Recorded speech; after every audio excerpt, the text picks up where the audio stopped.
అరే లక్ష్మణ్ రెడీయా? రెడీ అన్నా.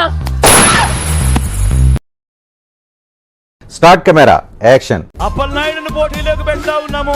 యువకుడు, ఉత్సాహవంతుడు, మంచి చేస్తాడు, మనసు మాత్రం వెన్నే. చూశాను తానయ్య అనే ఒక గొర్రెల కాపరి చనిపోవడానికి కారణమైన కేసులో కొడుకును తప్పించి అతని ప్లేస్ లో సిద్ధార్థ్ అనే ఇంకో వ్యక్తిని చొప్పించి ఆ బైక్ కూడా అక్కడ మాయించేసి మైక్ బాగా పకడ్బందీగా ప్లాన్ చేసావు మైక్. ప్రజారాజ్యం ఎక్కడికి వెళ్తుందో తెలియట్లేదు. ప్రజారాజ్యం ఓహో ఇప్పుడు అలా కూడా రాస్తున్నారు అన్నమాట. ప్రజారాజ్యం ఎక్కడికి వెళ్తుందో తెలియట్లేదు.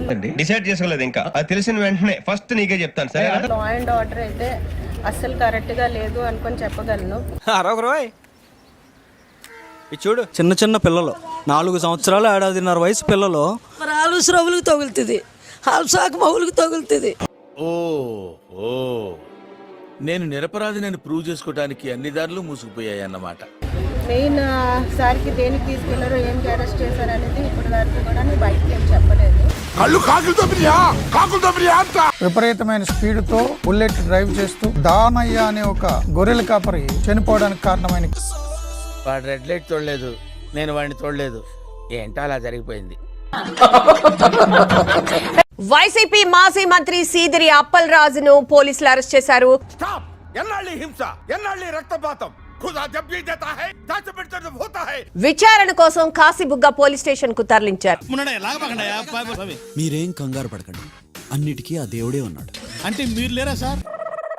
శ్రీకాకుళం జిల్లా పలాసలో హైటెన్షన్ వాతావరణం నెలకొంది. మాజీ మంత్రి సీదిరి అప్పలరాజుపై కూటమి కక్ష సాధింపు చర్యలు కొనసాగుతున్నాయి.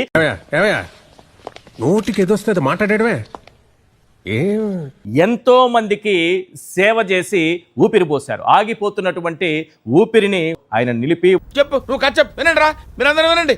అటువంటి వ్యక్తిని వాళ్ళ కుమారుడు చేసినటువంటి ఒక చిన్న యాక్సిడెంట్, ఏంటి బాబన్న ఇంకోసారి వాళ్ళ కుమారుడు చేసినటువంటి ఒక చిన్న యాక్సిడెంట్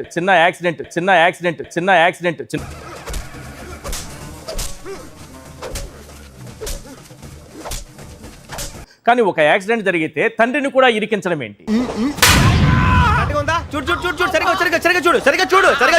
₹1,00,000 ఇస్తాము, మా ఇంట్లో పనిగా ఒక మనిషి వచ్చి సోలాను. నేనెంతో మంది బేవర్సుగాల్ని, శుద్ధ బేవర్సుగాల్ని చూశాను కానీ మీ అంత పరమ బేవర్సుగాళ్ళని నేను చూడలేదు. అంటే నా కొడుకు చంపేసి నువ్వు ₹1,00,000 ఇస్తావు, నేను ₹1,00,000 ఇంట్లో పెట్టుకుని నా కొడుకు నా కోడ చేత ఇంట్లో పని చేయించాలా?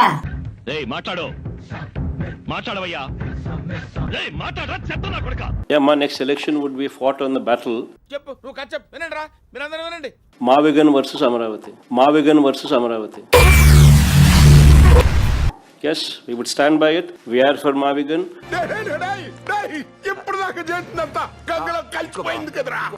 Everybody who is for Mavigan will vote for YSRCP. Everybody who is for Amaravati will vote for Chandrababu. ఏమన్నా 11 సీట్లు కూడా వద్దా నీకు? We will stand by it. We will make it an election issue for them. We'll put it up in the manifesto.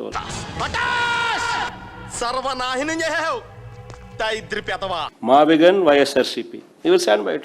Let's see how people will vote. వాడు దరిద్ర దేవత, మంచి స్నేహితులు. అతనిని బాగుపరచుట బహుదుర్లభము. Flashback. ఒకటే కెప్టెన్, అమరావతి మా కెప్టెన్. మా పార్టీ స్టాండ్ అంటే ఎటువంటి డీవియేషన్ గా ఏం లేదు. Mavigan versus Amaravati. అధ్యక్ష, విజయవాడలో క్యాపిటల్ సిటీని పెట్టడం మనస్ఫూర్తిగా మేము ఆహ్వానిస్తున్నాం. ఓకే సెకండ్ అండి. To Visakhapatnam, which is going to be our capital. బహుశా ఆంధ్ర రాష్ట్రానికి బహుశా 3 క్యాపిటల్ కూడా రావాల్సిన పరిస్థితి కనిపిస్తా ఉంది అధ్యక్ష. ఏది నోటుకొస్తే అది మాట్లాడక మచిలీపట్నం నుంచి MA తీసుకోండి, విజయవాడ నుంచి VI తీసుకోండి, గుంటూరు నుంచి GUN తీసుకోండి, మావిగన్ అని పేరు పెట్టండి.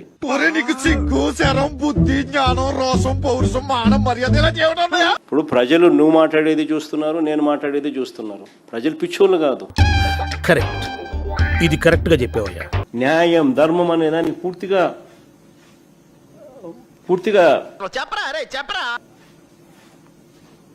దాన్ని ఏమంటారు,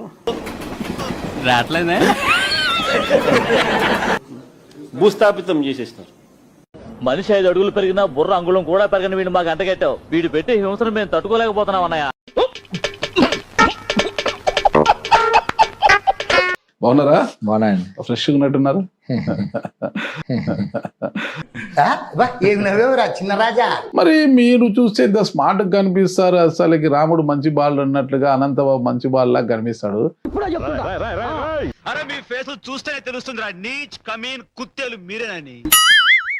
వీధి సుబ్రహ్మణ్యం ఒక డ్రైవరు, అతను కాకినాడ కదా, మీకు ఎలా పరిచయం అయ్యాడు? మీ దగ్గర డ్రైవర్ గా ఎలా వచ్చాడు అసలు? అంటే మాకు అక్కడ అపార్ట్మెంట్ ఉందండి, మాకు కాకినాడలో ఉంది. వాళ్ళ మదర్ ఫాదర్ అక్కడ వాచ్మెన్. మరి ఎలా ఆ పిల్లోని మీరు హత్య చేసి డోర్ డెలివరీ చేశారంటున్నారు? అయినా బోర్ కొడితే బంధు చేస్తాం, టైం పాస్ కి మటర్ చేస్తాం. నువ్వేనా ఆపుతావా? ఏమైనా పీకుతావా? అది కోర్టులో ఉందండి, దాని గురించి ఎక్కువ మాట్లాడడం కరెక్ట్ కాదు. నీలాంటి యూజ్లెస్ ఫెలో తప్ప ఎవడు అలాంటి మాట అండు. ఎందుకంటే వాళ్ళ కుటుంబ సభ్యులు కూడా తెలుసు, నేను వాళ్ళ కుటుంబాన్ని ఏ రకంగా చూశాను. ఎందుకు హత్య చేశాడో మా కుర్రోడికి ఆయన గుట్లన్నీ తెలుసండి. నా దగ్గర మానేసాడు, బయటికి వెళ్ళాడంటే వాళ్ళతో చెప్పేస్తాడు. మనిషిని కారు 10:30 ఎక్కించుకుని 1:00 7 తీసుకొచ్చి అప్ చెప్పాడు. మీ బతుకులు తేడా బతుకులా. వాళ్ళకి వాళ్ళ గుండెల్లో తెలుసు వాళ్ళకి నేను ఏ రకంగా వాళ్ళని ఎలా ట్రీట్ చేశాను. చంపేసేసి మా ఇంటికాడ పరిస్థితి వెళ్ళిపోవడం కారణం ఏంటి? 20,000 అప్పుడు చంపేస్తాడా ఏంటి మనుషుల్ని? నేను అయితే ఊరుకోను. వాళ్ళ గుండెల్లో తెలుసు వాళ్ళకి. చేయి నమ్మ బతుకు బురదలో పంది బతుకుతుంది, నువ్వు బతుకుతున్నావు ఎందుకురా ఎదవన్నారు.